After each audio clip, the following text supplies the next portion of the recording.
ನಮಸ್ಕಾರ. Welcome back to my channel. ಎಲ್ಲರೂ ಹೇಗಿದ್ದೀರಾ? ನೀವೆಲ್ಲ ಚೆನ್ನಾಗಿದ್ದೀರಾ ಅಂತ ಅಂದ್ಕೊಂಡು ಈ ವಿಡಿಯೋನ ಸ್ಟಾರ್ಟ್ ಮಾಡ್ತಾ ಇದ್ದೀನಿ. ಮೊದಲಿಗೆ ನನ್ನ ಚಾನಲ್ಗೆ ಸಪೋರ್ಟ್ ಮಾಡಬೇಕು ಅಂತ ಹೇಳಿ ಸಬ್ಸ್ಕ್ರೈಬ್ ಮಾಡ್ಕೊಂಡಿರೋ ಪ್ರತಿಯೊಬ್ಬರಿಗೂ ಸಾರಿ ಕೇಳೋಕ್ಕೆ ಇಷ್ಟಪಡ್ತೀನಿ. ಯಾಕಂದರೆ ನಾನು ತುಂಬ ದಿವಸಗಳಾದಮೇಲೆ ವ್ಲಾಗ್ನ ಅಪ್ಲೋಡ್ ಮಾಡ್ತಾ ಇರೋದು, ಅಂದರೆ ಶೂಟ್ ಮಾಡ್ತಾ ಇದ್ದೀನಿ. ಸೊ ನನಗೆ ವ್ಲಾಗ್ ಮಾಡಬೇಕು ಅಂತ ತುಂಬಾ ಇಂಟ್ರೆಸ್ಟ್ ಇದೆ, ಬಟ್ ಅದು ಟೈಮಿಂಗ್ಸೇ ಅಡ್ಜಸ್ಟ್ ಆಗ್ತಾ ಇಲ್ಲ. ನನಗೆ ಮಗುನೂ ನೋಡ್ಕೋಬೇಕು, ಮನೆ ಮೇಂಟೈನ್ ಮಾಡಬೇಕು, ಜೊತೆಗೆ ಫಂಕ್ಷನ್ಗಳು, ಹಬ್ಬಗಳು ಅಲ್ಲಿ ಎಲ್ಲ ಹೋಗಿ ಬರೋದು ಎಲ್ಲ ಮಾಡಬೇಕು. ಜೊತೆಗೆ ನಂದು ಈ ಫ್ಯಾಷನ್ ಡಿಸೈನಿಂಗ್ ಏನು ಮಾಡ್ತಾ ಇದ್ದೀನಿ ಅದನ್ನು ಕೂಡ ಒಂದು ಟಚ್ಚಲ್ಲಿ ಇಟ್ಕೋಬೇಕು. ಸೊ ಇದೆಲ್ಲ ಒಂದು ರೀಸನಿಂದ ವ್ಲಾಗ್ಸ್ನ ಮಾಡೋದಕ್ಕೆ ಆಗ್ತಾ ಇರಲಿಲ್ಲ. ಹಾಗೆ ಸ್ವಲ್ಪ ಈ ಕಣ್ಣು ದೃಷ್ಟಿ ಅಂತ ಹೇಳ್ತಾರಲ್ಲ, ಅದೇ ಥರ ಆಗೋಗಿತ್ತು ನನಗೆ. ಈ ವ್ಲಾಗ್ಸ್ ಎಲ್ಲ ಮಾಡೋದನ್ನ ನೋಡಿ ಈ ಜನಗಳು ಏನು ಅನ್ಕೊಬಿಟ್ಟಿದ್ದಾರೆ ಅಂದರೆ ಯೂಟ್ಯೂಬ್ ಒಂದು ವಿಡಿಯೋ ಹಾಕಿದ ತಕ್ಷಣ ದುಡ್ಡು ಬಂದುಬಿಡುತ್ತೆ ಅಂತ. ಖಂಡಿತವಾಗ್ಲೂ ಇಲ್ಲ. ಅದನ್ನು ಫಸ್ಟ್ ಕ್ಲಾರಿಟಿ ಕೊಡ್ತೀನಿ. 1000 ಸಬ್ಸ್ಕ್ರೈಬರ್ಸ್ ಆಗಬೇಕು, ಜೊತೆಗೆ 4000 ವಾಚ್ ಅವರ್ ಆಗಬೇಕು. ಅದಾದಮೇಲೆ ನಾವು ಮಾನಿಟೈಸೇಷನ್ಗೆ ಅಪ್ಲೈ ಮಾಡಬೇಕು. ಅದಾಗಿ $100 ಕಂಪ್ಲೀಟ್ ಆದರೆ ಮಾತ್ರ ನಮಗೆ ದುಡ್ಡು ಬರೋದಕ್ಕೆ ಸ್ಟಾರ್ಟ್ ಆಗುತ್ತೆ. ಪ್ರತಿ $100ಗೆ ಒಂದೊಂದು ಪೇಮೆಂಟ್ ಅಂತ ಬರುತ್ತೆ. ಅದನ್ನು ಬಿಟ್ಟು ಜನ ಏನು ಅನ್ಕೊಂಡ್ಬಿಟ್ಟಿದ್ದಾರೆ, ಒಂದು ವಿಡಿಯೋ ಹಾಕಿದ ತಕ್ಷಣ ದುಡ್ಡು ಬಂದುಬಿಡುತ್ತೆ, ನಾನು ಮಾಡಿಬಿಡ್ತೀನಿ ಅಂತ ಒಂದು 2-3 ಜನನೂ ವ್ಲಾಗ್ಸ್ ಮಾಡೋದಕ್ಕೆ ಸ್ಟಾರ್ಟ್ ಮಾಡಿದ್ದಾರೆ. ಅವ್ರಿಗೆ ಅರ್ಥ ಆಗಿದೆ ಅಂತ ಅನ್ಕೋತೀನಿ ನಾನು. 1-2 ವಿಡಿಯೋ ಹಾಕಿದ ತಕ್ಷಣ ಎಷ್ಟು ವಿಡಿಯೋ ಮಾಡೋದು ಕಷ್ಟ. ಹಾಗೆ ವಿಡಿಯೋ ಮಾಡೋದೊಂದು ಆದರೆ ಎಡಿಟ್ ಮಾಡಬೇಕು, ವಾಯ್ಸ್ ಓವರ್ ಕೊಡಬೇಕು, ಅದಕ್ಕೆ ಥಂಬ್ನೇಲ್ ಮಾಡಬೇಕು, ಟೈಟಲ್ ಕೊಡಬೇಕು, ಅದನ್ನು ಪೋಸ್ಟ್ ಮಾಡಬೇಕು. ಯೂಟ್ಯೂಬ್ ಮಾಡೋದು ತುಂಬ ಈಸಿ ಅಂತ ಅನ್ಕೊಬಿಡ್ತಾರೆ, ಏನು ವಿಡಿಯೋ ಮಾಡಿ ಹಾಕೋತಾನೆ ಅಂತ. ಬಟ್ ಅದರಿಂದ ತುಂಬಾ ಒಂದು ಸ್ಟ್ರಗಲ್ ಇರುತ್ತೆ. ದಯವಿಟ್ಟು ಅದನ್ನು ಅರ್ಥ ಮಾಡಿಕೊಂಡು ಸಪೋರ್ಟ್ ಮಾಡೋಕ್ಕೆ ಆದರೆ ಸಪೋರ್ಟ್ ಮಾಡಿ, ಇಲ್ಲದಿದ್ದರೆ ಸ್ಕಿಪ್ ಮಾಡಿಬಿಡಿ ಅಷ್ಟೇ. ವಿಡಿಯೋ ನೋಡೋಕ್ಕೆ ಹೋಗಬೇಡಿ.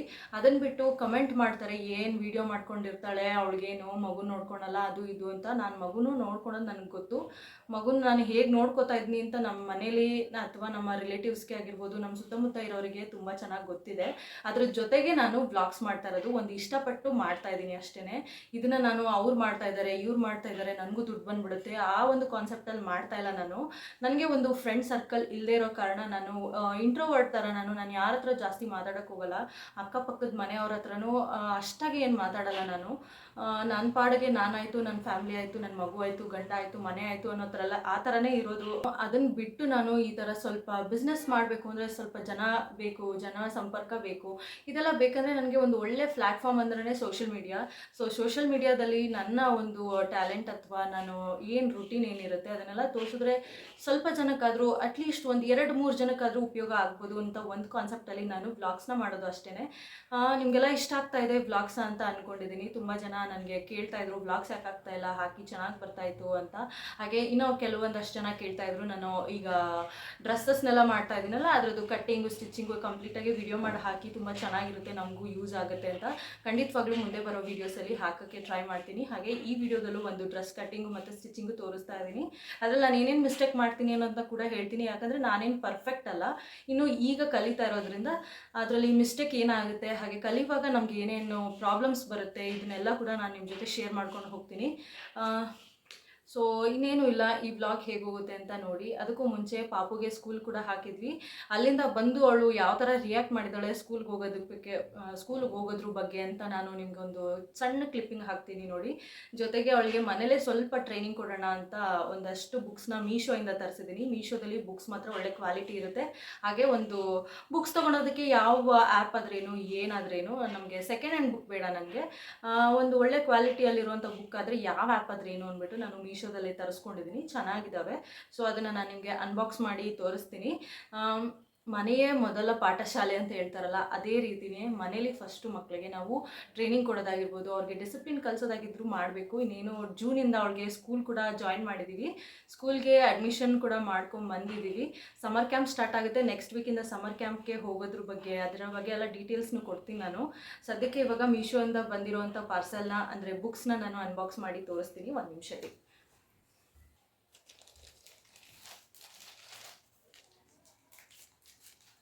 2 ವರ್ಷದ ಮಕ್ಕಳಿಗೆ ಏನು ಬುಕ್ಸು ಅಂತ ನೀವು ಕೇಳ್ಬೋದು. ಬೇರೆ ಏನು ಬುಕ್ಸ್ ಇಲ್ಲ, just story books, colouring books, ಈ ರೀತಿ ಆಲ್ ಇನ್ ಒನ್ ಬುಕ್ಸು ಆ ಥರದ್ದೆಲ್ಲ ಬರುತ್ತಲ್ಲ, ಆ ರೀತಿ ಬುಕ್ಸ್ನ ಆರ್ಡ್ರ್ ಮಾಡಿದ್ದೆ. 3 ಬುಕ್ಸ್ ಆರ್ಡ್ರ್ ಮಾಡಿದೆ. ಸದ್ಯಕ್ಕೆ ಒಂದು ಬಂದಿದೆ, ಪಂಚತಂತ್ರ ಕಥೆಗಳಂತ. ಅವಳಿಗೆ ಕಥೆಗಳು ಕೇಳೋದು ಅಂದರೆ ತುಂಬಾ ಇಷ್ಟ. ಈಗ ಟ್ರಾವೆಲಿಂಗ್ ಮಾಡಬೇಕಾದ್ರೆ ಅಥವಾ ಊಟ ಮಾಡಬೇಕಾದ್ರೆ ಅವಳಿಗೆ ಬೋರ್ ಆದಾಗೆಲ್ಲ ಕತೆ ಹೇಳು ಅಂತ ಕೇಳ್ತಾ ಇರ್ತಾಳೆ. ಸೊ ಟಿ ವಿಯಲ್ಲಿ ಬರೋ ಕಾರ್ಟೂನ್ಸ್ನೇ ನಾನೇ ಒಂದು ಓನ್ ಕಥೆಯನ್ನು ಮಾಡಿ ಅವಳಿಗೆ ಹೇಳ್ತಾಯಿದ್ದೆ ಎಷ್ಟು ದಿವಸ. ಇನ್ಮೇಲೆ ಒಂದು ಪಂಚತಂತ್ರ ಕಥೆಗಳ ಥರ ಹೇಳೋಣ ಅಂತ ಅಂದ್ಕೊಂಡಿದ್ದೀನಿ. ಸೊ ಇನ್ನೂ 2 ಬುಕ್ ಬರಬೇಕಾಗಿದೆ. ಅದು ಬಂದಮೇಲೆ ಅದನ್ನು ಕೂಡ ಶೇರ್ ಮಾಡ್ಕೋತೀನಿ. ವಿಡಿಯೋ ಹೇಗೆ ಹೋಗುತ್ತೆ ಅಂತ ನೋಡಿ. ಇನ್ ಕೇಸ್ ವಿಡಿಯೋ ಇಷ್ಟ ಆದರೆ ಲೈಕ್ ಮಾಡಿ, ಶೇರ್ ಮಾಡಿ, ಹಾಗೆ ಸಬ್ಸ್ಕ್ರೈಬ್ ಮಾಡ್ಕೊಳ್ಳೋದನ್ನ ಮರಿಬೇಡಿ. ನನ್ನ ಈ ಶ್ರಮಕ್ಕೆ ನೀವು ಕೊಡೋ ಪ್ರತಿಫಲ ಅಂದರೆ ಲೈಕ್ ಮಾಡೋದು, ಹಾಗೆ ನಿಮ್ಮ ಫ್ರೆಂಡ್ಸ್ ಆ್ಯಂಡ್ ಫ್ಯಾಮಿಲಿಗೆ ಶೇರ್ ಮಾಡಿಕೊಂಡು ಸಬ್ಸ್ಕ್ರೈಬ್ ಮಾಡೋದಕ್ಕೆ ಹೇಳೋದು.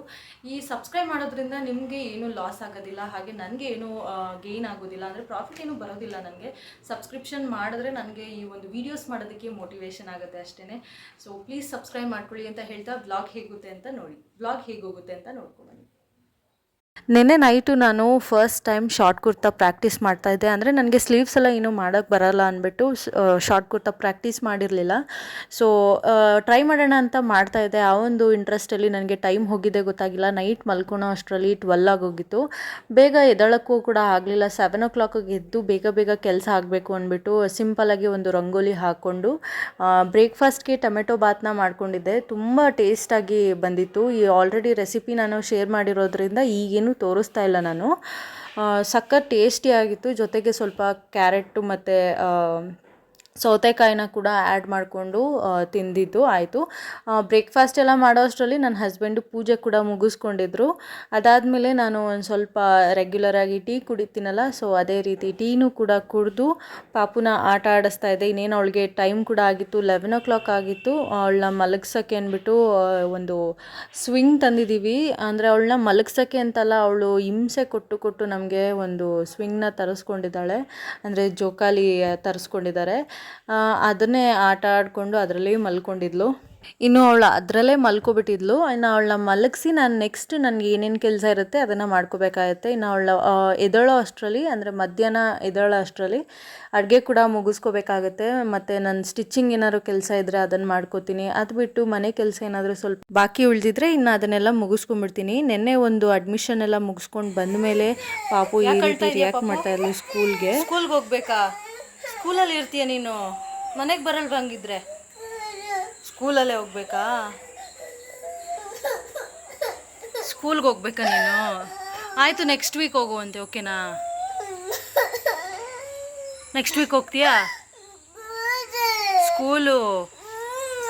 ನಮ್ಮ ಪಾಪುಗೆ ಸ್ಕೂಲ್ಗೆ ಹೋಗೋದ್ರಲ್ಲಿ ಇದ್ದಿದ್ದು ಒಂದು ಇಂಟ್ರೆಸ್ಟ್ ನೋಡಿ ನನಗೆ ತುಂಬಾ ಖುಷಿ ಆಯಿತು. ಇನ್ನು ಈ ಒಂದು ಡ್ರೆಸ್ ಮೇಕಿಂಗ್ ಬಂದ್ಬಿಟ್ಟು ರೀಸೆಂಟಾಗಿ ಮಾಡಿದ್ದು ಇದೇ ವಿಡಿಯೋದಲ್ಲೇ ಹಾಕ್ತಾಯಿದ್ದೀನಿ. ಫಸ್ಟು ಇಲ್ಲಿ ನಾನು ಈ ಟೈಯಿಂಗಿಗೆ ಬೇಕಾಗಿರುವಂಥ ಒಂದು ಬಟ್ಟೆನ ಕಟ್ ಮಾಡ್ಕೋತಾ ಇದ್ದೀನಿ. 2 ಇಂಚ್ ಹಂಗೆ 2 ಬಟ್ಟೆನ ಕಟ್ ಮಾಡ್ಕೋತಾ ಇದ್ದೀನಿ. ಅಂದರೆ 2 fold ಹಾಕ್ಕೊಂಡು ಕಟ್ ಮಾಡ್ಕೋತಾ ಇದ್ದೀನಿ.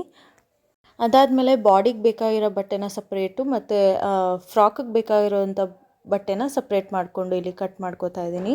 ಮೊದಲಿಗೆ ಇಲ್ಲಿ ಫ್ರಾಕ್ದು ಬಾಡಿ ಕಟ್ ಮಾಡ್ತಾ ಇದ್ದೀನಿ. ಇಲ್ಲಿ ಶೋಲ್ಡರ್ ಬಂದ್ಬಿಟ್ಟು ನಮ್ಮ ಪಾಪುದು 20 ಇದೆ. 20 / 4 5 ಆಗುತ್ತೆ. ಹಾಗೆ ಆಮೂಲ್ ಕೂಡ 5 ಇದೆ ಅವಳದು. ಸೊ ಚೆಸ್ಟ್ ರೌಂಡ್ ಬಂದ್ಬಿಟ್ಟು 6 ತೊಗೊತಾ ಇದ್ದೀನಿ ನಾನಿಲ್ಲಿ. ಹಾಗೆ ಆಮೂಲ್ ಶೇಪ್ ಕೊಡೋದಕ್ಕೆ ಅಂದ್ಬಿಟ್ಟು ಸ್ಕೇಲ್ ಬರುತ್ತಲ್ಲ, ಫ್ರೆಂಚ್ ಕರ್ವ್ ಸ್ಕೇಲು, ಆ ಒಂದು ಸ್ಕೇಲ್ ಯೂಸ್ ಮಾಡಿಕೊಂಡು ಆಮೂಲ್ ಶೇಪ್ನ ಕೊಡ್ತಾ ಇದ್ದೀನಿ. ಹಾಗೆ 1.5 ಇಂಚ್ನ ನಾನು ಇಲ್ಲಿ ಎಕ್ಸ್ಟ್ರಾ ಅಲೋವೆನ್ಸ್ ಥರ ತೊಗೋತಾ ಇದ್ದೀನಿ. ಹಾಗೆ ನೆಕ್ ವಿಡ್ತ್ ಮತ್ತು ಲೆಂತ್ ಬಂದ್ಬಿಟ್ಟು 2 ಇಂಚೇ ಇದೆ. ಸೊ ಈ ಒಂದು ಮೆಷರ್ಮೆಂಟ್ ಪ್ರಕಾರ ಕಟ್ ಮಾಡಿಕೊಂಡೆ. ಹಾಗೆ ನಾನು ಇಲ್ಲಿ ಏನು ತಪ್ಪು ಮಾಡಿದ್ದೀನಿ ಅಂದರೆ ಬ್ಯಾಕ್ ಸೈಡು ಏನು ಅಂದರೆ ಬ್ಯಾಕ್ ಸೈಡ್ ಶೋಲ್ಡರ್ ಅಟ್ಯಾಚ್ಮೆಂಟ್ ಇಲ್ಲದೆ ಇರೋ ಕಾರಣ ನಾನು ಬ್ಯಾಕ್ ಸೈಡ್ನ ಸಪ್ರೇಟಾಗಿ ಕಟ್ ಮಾಡ್ಕೋಬೇಕಾಯಿತು. ಬಟ್ ನಾನಿಲ್ಲಿ ಒಟ್ಟಿಗೆ ಕಟ್ ಮಾಡಿಬಿಟ್ಟಿದ್ದೀನಿ. ಸೊ ಅದನ್ನು ಹೇಗೆ ಕರೆಕ್ಟ್ ಮಾಡ್ತೀನಿ ಅಂತ ಮುಂದೆ ತೋರಿಸ್ತೀನಿ ಇವಾಗ. ಅದಾದಮೇಲೆ ಇಲ್ಲಿ ಫ್ರಾಕ್ ಲೆಂತ್ಗೆ ಫ್ರಿಲ್ಸ್ನ ಕೊಡಬೇಕಾಗೈತಲ್ಲ, ಆ ಒಂದು ಪಾರ್ಟ್ನ ಕಟ್ ಮಾಡ್ಕೋತಾ ಇದ್ದೀನಿ ಇಲ್ಲಿ. ಟಾಪ್ ಲೆಂತ್ ಬಂದ್ಬಿಟ್ಟು ಪಾಪುದು ರೆಡಿ 8 ಇಂಚ್ ಇದೆ. ಫ್ರಾಕ್ ಲೆಂತ್ ಬಂದ್ಬಿಟ್ಟು 11 ಇಂಚ್ ಇದೆ. ಟೋಟಲ್ 19 ಇಂಚ್ ಬೇಕು ಅವಳಿಗೆ, ನೀ ಲೆಂತ್ವರೆಗೂ ಬೇಕಂದರೆ. ಸೊ ಇದೇ ಒಂದು ಮೆಷರ್ಮೆಂಟಲ್ಲಿ ತುಂಬಾ ಫ್ರಾಕ್ನ ಹೊಲಿತಾ ಇದ್ದೀನಿ ನಾನು. ಸೊ ತುಂಬ ಚೆನ್ನಾಗಿ ಬರ್ತಾಯಿದೆ. ಹಾಗೆ ಫಿಟ್ಟಿಂಗ್ ಕೂಡ ತುಂಬ ಚೆನ್ನಾಗಿತ್ತು. ಮುಂಚೆನೇ ಈ ಕಟ್ ಮಾಡುವಾಗಲೇ ಈ ಥರ ಫ್ರಿಲ್ಸ್ ಹಾಕ್ಕೊಂಡು ಹೆಡ್ ಪಿನ್ಸ್ನ ಹಾಕ್ಕೊಂಡ್ರೆ ಹೊಲಿವಾಗ ಈಸಿ ಆಗಿಬಿಡುತ್ತೆ ಅಂತ. ಸೊ ಇಲ್ಲಿ ನಾನು ಆಗಲೇ ಹೇಳಿದ್ನಲ್ಲ, ಬ್ಯಾಕ್ ಸೈಡು ಶೋಲ್ಡರ್ ಅಟ್ಯಾಚ್ಮೆಂಟ್ ಇಲ್ಲದೆ ಇರೋ ಕಾರಣ ನಾನು ಬ್ಯಾಕ್ ಸೈಡು ಹಾಫ್ನ ಮಾತ್ರ ಕಟ್ ಮಾಡ್ಕೋಬೇಕಾಯಿತು. ಸೊ ಅದನ್ನೇ ಕ್ಲೀನಾಗಿ ಮಡಚಿ ಸ್ಟಿಚ್ ಮಾಡ್ಕೊಂಡಿದ್ದೀನಿ. ನೆಕ್ಲೈನ್ನ ಸ್ವಲ್ಪ ಡಿಫ್ರೆಂಟಾಗಿ ವಿ ಶೇಪ್ ಅಂದರೆ ಡೈಮಂಡ್ ಶೇಪ್ ಥರ ಬರುತ್ತೆ ಇದು, ಆ ಥರ ಕಟ್ ಮಾಡಿ ಸ್ಟಿಚ್ ಮಾಡಿದ್ದೀನಿ. ಹಿಂದೆಗಡೆ ಎಲಾಸ್ಟಿಕ್ಗೆ ಅಂದರೆ ಬ್ಯಾಕ್ ಸೈಡು ಸ್ವಲ್ಪ ಡೀಪ್ ಇರುತ್ತಲ್ಲ, ಅಲ್ಲಿ ಎಲಾಸ್ಟಿಕ್ ಕೊಡಬೇಕಾಯಿತು. ಎಲಾಸ್ಟಿಕ್ನ ನಾನು 1/4 ಇಂಚ್ ಎಲಾಸ್ಟಿಕ್ ಬೇಕಿತ್ತು. ನನ್ನ ಹತ್ರ 1 ಇಂಚು 2 ಇಂಚ್ ಎಲಾಸ್ಟಿಕ್ ಇತ್ತು. ಸೊ ಅದನ್ನು ತರೋದನ್ನ ಮರ್ತುಬಿಟ್ಟಿದ್ದೆ ನಾನು. ಸೊ ಅದನ್ನೊಂದು ಅಟ್ಯಾಚ್ ಮಾಡೋದ್ಬಿಟ್ರೆ ಪರ್ಫೆಕ್ಟಾಗಿ ಒಂದು ಫಿಟ್ಟಿಂಗ್ ಇತ್ತು. ಹಾಗೆ ಬಟ್ಟೆ ಕೂಡ ತುಂಬ ಚೆನ್ನಾಗಿತ್ತು. ಸಮ್ಮರ್ಗೆ ಪರ್ಫೆಕ್ಟಾಗಿದೆ ಅಂತ ನನಗನ್ನಿಸ್ತು. ಅನ್ನಿಸ್ತು.